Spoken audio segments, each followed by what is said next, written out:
Hello साथियों, नमस्कार। आप सभी का स्वागत है केडी जनरल एजुकेशन पॉइंट में।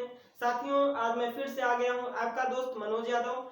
एक बार फिर से आज साथियों हम लोग बात करने वाले हैं 15 मोस्ट इम्पॉर्टेंट क्वेश्चन जो सभी को क्या करने वाले हैं, आज पढ़ने वाले हैं। ये केमिस्ट्री चैप्टर 2 हमारा फिनिश हो गया है। इसके बाद हम लोग कल से स्टार्ट करने वाले हैं चैप्टर 3 को, धातु अधातु। ठीक है, तो आज इसी वीडियो के अंतर्गत हम लोग बात करने वाले हैं मोस्ट इम्पॉर्टेंट क्वेश्चन, जो क्वेश्चनों की संख्या साथियों 15 है। ठीक है, तो सभी लोग तैयार हो जाइए क्वेश्चनों को करने के लिए, और ज्यादा टाइम हम नहीं लेते हैं। चलिए हम लोग आज 15 क्वेश्चन को यहाँ पे कवर अप करते हैं। ठीक है साथियों, जैसा कि पहला क्वेश्चन यहाँ पे लिखा हुआ है, हमने लिख दिया है, गुणों के आधार पर तत्वों को कितने वर्गों में वर्गीकृत किया गया है। ठीक है, सभी लोग इसका कमेंट सेक्शन में जवाब जरूर देंगे। गुणों के आधार पर तत्वों को कितने वर्गों में वर्गीकृत किया गया है। तो प्यारे साथियों, जो गुणों के आधार पर तत्वों को वर्गीकृत किया गया है वो 3 वर्गों में किया गया है। ठीक है, कितने वर्गों में? 3 वर्गों में। मैं आपको बता देता हूं कौन कौन से वर्ग है। पहला है धातु वर्ग, दूसरा है अधातु, तीसरा हो जाएगा उपधातु। ठीक है साथियों, सभी को क्लियर समझ में आ गया होगा। 3 वर्गों में वर्गीकृत किया गया है। पहला है धातु, दूसरा है अधातु, तीसरा है उपधातु। प्यारे साथियों, अब हम आते हैं क्वेश्चन नंबर 2 की तरफ। क्वेश्चन नंबर 2 हमारा क्या कहता है कि धातु क्या होते हैं, धातु क्या होते हैं। ठीक है, चलिए हम लोग सभी लोग एक बार क्वेश्चन को देख लेते हैं। बहुत सही, बहुत सुंदर। साथियों, हम लोग बात करने वाले हैं धातु क्या है। धातु वे तत्व होते हैं जिनमें धन आयन रखने की प्रवृत्ति होती है। ठीक है, वे तत्व, यहाँ पे आप सभी को लिखना है, वे तत्व जिनमें धन आयन रखने की प्रवृत्ति होती है। ठीक है साथियों, वो क्या कहलाते हैं? धातु कहलाते हैं। आइए साथियों हम लोग बात करते हैं क्वेश्चन नंबर 3 की। ठीक है, वह धातु जो सामान्य ताप पर द्रव्य में परिवर्तित हो जाती है। कौन सी ऐसी धातु है जो सामान्य ताप पर द्रव में क्या हो जाती है? परिवर्तित हो जाती है। तो प्यारे साथियों, आप सभी ने क्या देखा होगा? थर्मामीटर। ठीक है, सभी ने थर्मामीटर लगभग देखा ही होगा। ठीक है, क्यों? क्योंकि उससे हमें क्या होता है? टेम्परेचर को नापा जाता है या मापा जाता है। ठीक है, या वही धातु उसमें पड़ी हुई होती है। इसका आंसर क्या हो जाएगा? इसका आंसर हो जाएगा साथियों, सामान्य ताप पर जो मरकरी होती है वो द्रव में परिवर्तित हो जाती है। ठीक है, क्या होती है? मरकरी। क्या होती है? मरकरी। ठीक है, सभी को समझ में आ गया। आइए हम लोग बात करते हैं क्वेश्चन नंबर 4 की साथियों। उत्कृष्ट धातु का उदाहरण बताइए। क्या बताना है? उत्कृष्ट धातु का उदाहरण बताना है। सभी को समझ में आ रहा है साथियों? क्लियर है पॉइंट? चलिए हम लोग अगर बात करते हैं उत्कृष्ट धातु, तो जो हमारा प्लेटिनम होता है साथियों, जो प्लेटिनम होता है वह एक प्रकार की उत्कृष्ट धातु है। ठीक है, हम लोग उत्कृष्ट धातु की बात कर चुके थे। आप वीडियो में जाकर के देख लेंगे तो आप सभी को समझ में आ जाएगा। ठीक है, तो यहाँ पे प्लेटिनम हो जाएगा। क्या हो जाएगा? प्लेटिनम। इसको हम पीटी से रिप्रेजेंटेट करते हैं। तो प्यारे साथियों, आपको ये समझ में आ गया? 4 क्वेश्चन समझ में आ गया ना? तो चलिए हम आगे क्वेश्चन की तरफ बढ़ रहे हैं। ठीक है, आइए हम लोग आगे देखते हैं क्वेश्चन नंबर 5। चलिए साथियों हम लोग बात करते हैं क्वेश्चन नंबर 5 की। आइए हम लोग देखते हैं। तो प्यारे साथियों, हम लोग यहाँ पे क्वेश्चन नंबर 5 से लेकर 9 तक बात करने वाले हैं। चलिए, कॉपर, एल्यूमिनियम, सिल्वर, आयरन धातु में सर्वश्रेष्ठ सुचालक धातु कौन सी है? सभी को ध्यानपूर्वक बताना है। ठीक है, क्या करना है साथियों? कॉपर, एल्यूमिनियम, सिल्वर, आयरन धातु में सर्वश्रेष्ठ सुचालक धातु कौन सी है? तो प्यारे साथियों, इसका आंसर हो जाएगा सिल्वर। क्या हो जाएगा? सिल्वर जो होती है वो इन सभी से अधिक क्या होती है? सुचालक होती है। सभी को क्लियर हो गया? आंसर समझ में आ गया साथियों? ये लीजिए, मैं अंडरलाइन कर दिया। ठीक है, चलो अब मैं बात करता हूं साथियों, सर्वाधिक आघात वर्धनीय धातु का उदाहरण बताइए। जिसमें सबसे ज्यादा क्या हो, उसे पीटा जाए और चपटा कर दिया जाए, उसमें आघात वर्धनीयता की जो गुण पाई जाती है वो अधिक कौन सी धातु है? ठीक है, तो बताइए सभी लोग एक बार कमेंट सेक्शन में। कौन है साथियों? आइए हम लोग बात करते हैं। Au हो जाएगा जिसे हम क्या कहते हैं? सोना कहते हैं। आयरन हो जाएगा, Fe लोहा कहते हैं जिसे हम लोग पीट कर क्या कर देते हैं? चपटा कर देते हैं। मैग्नीशियम हो जाएगा और सोडियम हो जाएगा। ठीक है साथियों, तो इन सभी में क्या होता है? आघात वर्धनीयता पाई जाती है। सभी को क्लियर हो गया पॉइंट?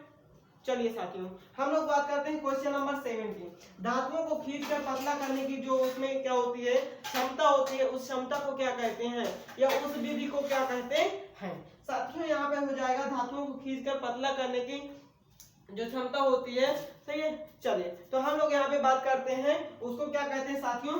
तन्यता कहते हैं। क्या कहते हैं? तन्यता कहते हैं। ठीक है, आइए हम लोग बात कर लेते हैं अगले क्वेश्चन की तरफ। ऐसी कौन सी धातु है जिसका प्रयोग बल्ब के फिलामेंट, ठीक है, के रूप में किया जाता है? ऐसी कौन सी धातु है जिसका प्रयोग बल्ब के फिलामेंट के रूप में किया जाता है?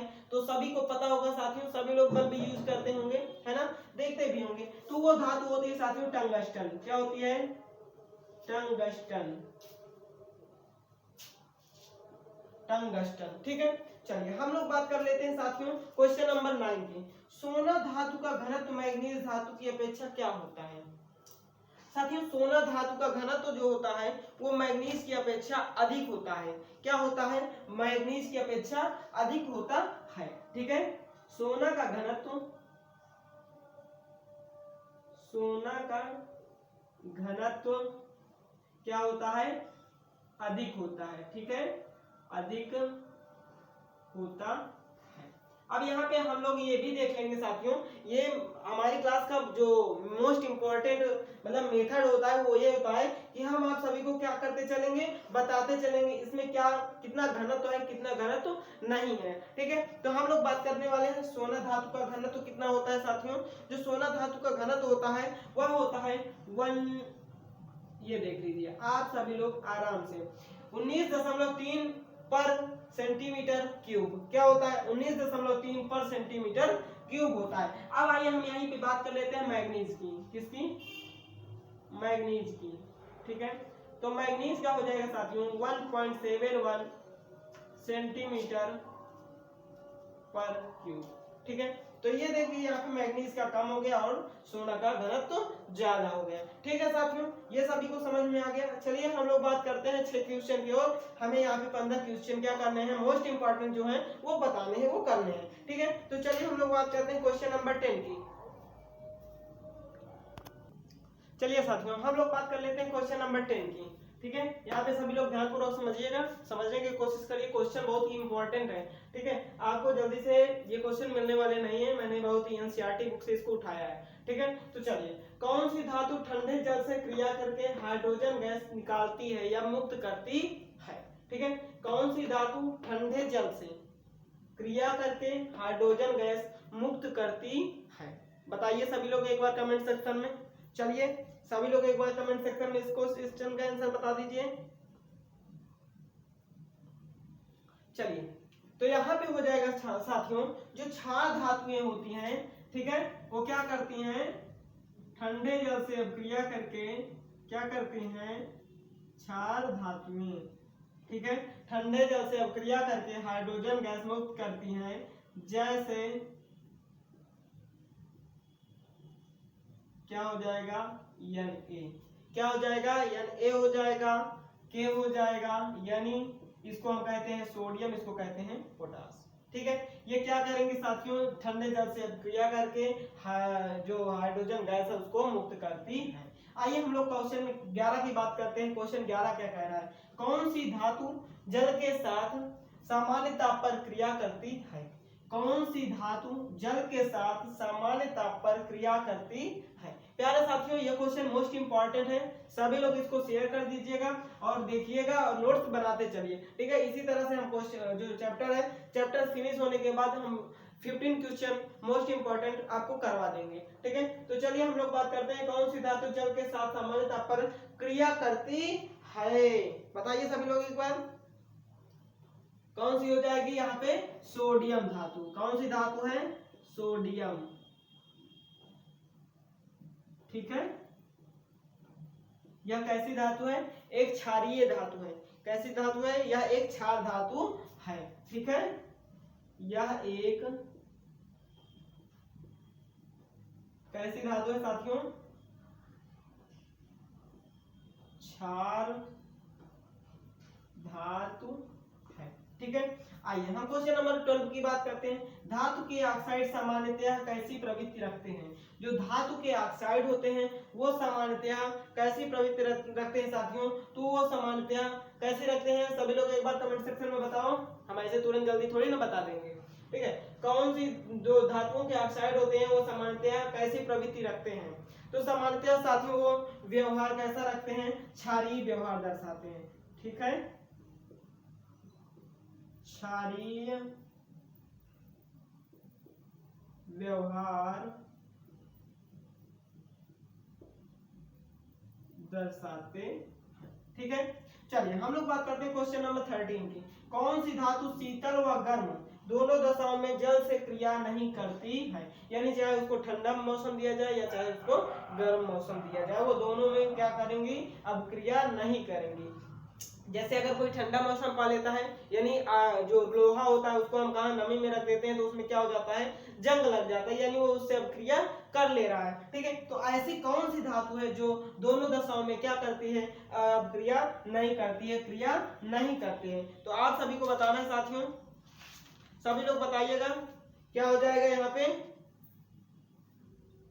ठीक है, आयरन होता है, क्या होता है? Fe। ठीक है, चलिए यहाँ पे क्या हो जाएगा? Fe हो जाएगा।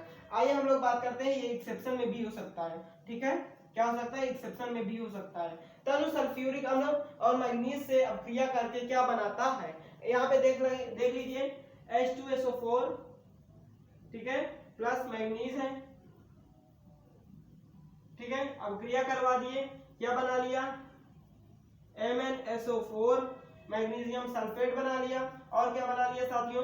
प्लस हाइड्रोजन गैस मुक्त कर दिया। ठीक है, क्या कर लिया? हाइड्रोजन गैस मुक्त कर दिया। समझ में आ गया सभी को? ये क्या हो गया? सल्फेट हो गया, मैग्नीशियम सल्फेट। ठीक है, मैग्नीज सल्फेट। ठीक है साथियों, सभी को क्लियर हो गया आंसर? चलो हम लोग बात करते हैं लास्ट क्वेश्चन की। इस टॉपिक पे जो हम लोग 50 क्वेश्चन कर रहे थे उसका ये लास्ट क्वेश्चन है, लास्ट टॉपिक है। तो आप सभी लोग इसको ध्यानपूर्वक समझिएगा, ध्यानपूर्वक करिएगा। हम लोग बात करते हैं पीतल क्या है साथियों? पीतल क्या है? ठीक है, पीतल एक प्रकार की मिश्र धातु है। ठीक है, क्या है? पीतल एक प्रकार की मिश्र धातु है। सभी को क्लियर हो गया? आइए हम लोग यहाँ पे देख लेते हैं। पीतल एक